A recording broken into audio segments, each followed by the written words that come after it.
Hey everybody, welcome back this week. Last week we asked what the preface of the Ten Commandments was, and we found that answer in Exodus chapter 20, verse 2, which says, I am the Lord your God, who brought you out of Egypt, out of the land of slavery. This was important because it serves as a reminder that we're saved because of God's free grace.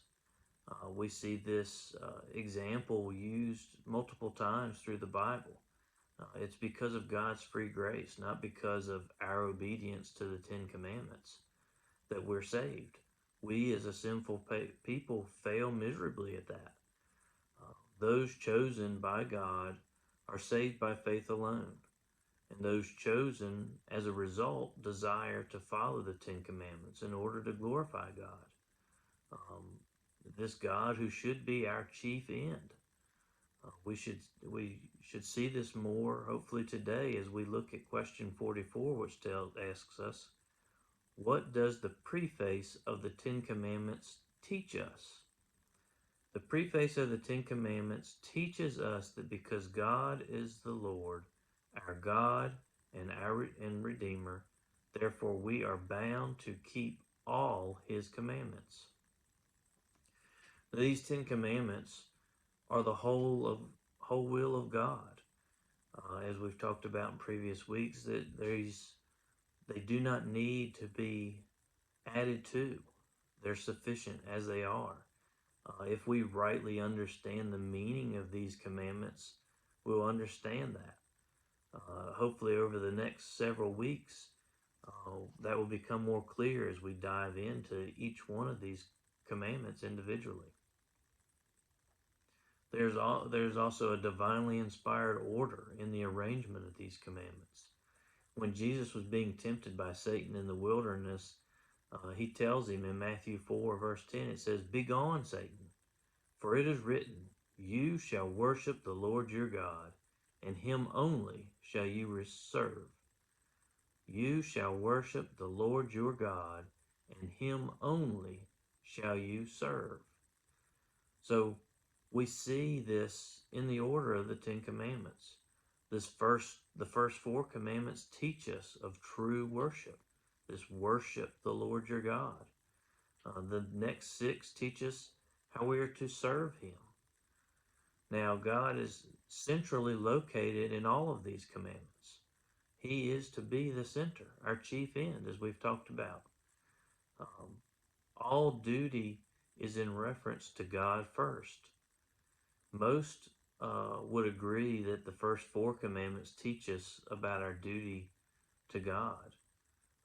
We see the object of true worship, the manner of true worship, the attitude, the time of true worship in those first four commandments. But some may say that the following six teach us of our duty to man. But that's not fully true here. As I said, all 10 commandments teach us our duty to God primarily. It's our duty to worship and serve God, as we just mentioned in the passage from Matthew 4, those words from Jesus himself. The whole of life is nothing more than this. This is our chief end, to worship and to serve God. So we should look at these last six commandments in the focus of serving God through obedience of God to God's given authority. We see that in honor your father and mother. Those are God's given authority. Obedience. Respect for God's image in man. Do not murder. We see it in the sanctity of marriage, the sanctity of property, sanctity of speech, and the rule of contentment.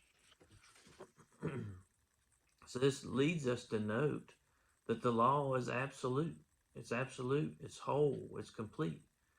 We can't break one of these commandments without breaking them all. We read this before. I'll read it again from James chapter 2, verse 10. It says, For whoever keeps the whole law but fails in one point has become guilty of all of it. I'll use another example. We see, you shall not steal, the eighth commandment. We steal something, we want it bad enough that we put ourselves first before God, who is to be our sole object of true worship. So now we have put ourselves first. God's the great provider. He will provide us with everything we need to fulfill His will. Um, so when we steal, we're saying to God, you know what? I'm tired of waiting. I want it. I'm going to get it now if you're not going to get it for me.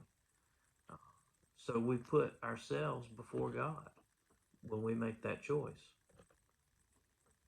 So when we think we're only breaking one, we're actually breaking them all.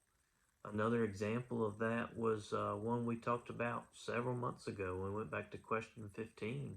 If you recall, we talked about the fall of mankind, our first parents sinning by eating of the forbidden fruit. This simple act of eating this forbidden fruit uh, was in the root of it, broke all 10 commandments. We saw that there.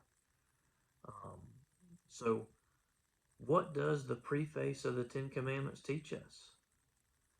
It teaches us that because God is the Lord and our God and Redeemer, therefore we are bound to keep all His commandments.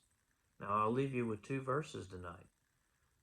1 Corinthians chapter 6, verse 20. For you were bought with a price, so glorify God in your body. And in Deuteronomy chapter 11, verse 1, you shall therefore love the Lord your God and keep His charge, His statutes, His rules, and His commandments always.